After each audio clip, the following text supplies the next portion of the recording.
तपाईको उम्मेदवारी केमा र किन? मेरो उम्मेदवारी यो 14 महाधिवेशनमा जिल्ला सचिवको लागि मैले उम्मेदवारी दिएको छु। मैले यो सप्तरी जिल्लामा नेपाली कांग्रेसको संगठनलाई अझ सुदृढ गर्नुपर्ने आवश्यकता भएकोले मैले सचिव पदको लागि आफूलाई उपयुक्त ठानेर सचिव पदमा उम्मेदवारी दिएको छु। विगत वर्षदेखि पार्टीभित्र विवाद देखेको छन्, त्यसमा तपाईको भूमिका के?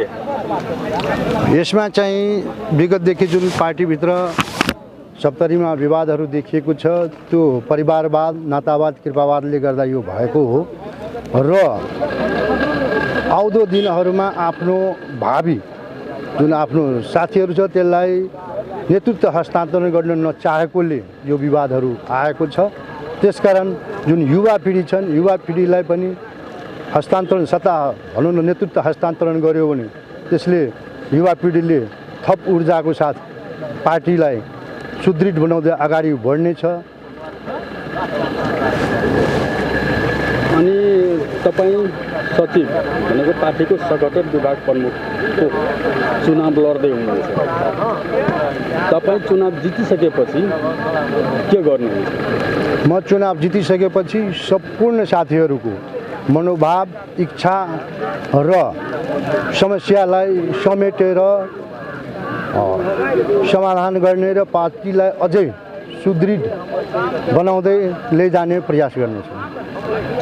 यहाँ मनोजित धेरै देखिन्छ। चुनावमा ग्रुप हुनु स्वाभाविक हो, लोकतान्त्रिक पार्टी तपाईँको हो, तर चुनाव जितिसकेपछि विपक्षी मानौँ या हारेको उम्मेदवारहरू या समूहलाई विपक्षी हिसाबले देख्ने यो त प्रक्रिया चलिआएको छ। यसमा तपाईँ के गर्नुहुन्छ? होइन, यसमा कसैलाई काखा कसैले पाखा गर्ने कुरा आउँदैन। अब यो नेपाली कांग्रेस भनेको हाम्रो एउटै पार्टी हो र मैले सम्पूर्ण साथीहरूलाई समेटेर लैजाने प्रयास गर्नेछु।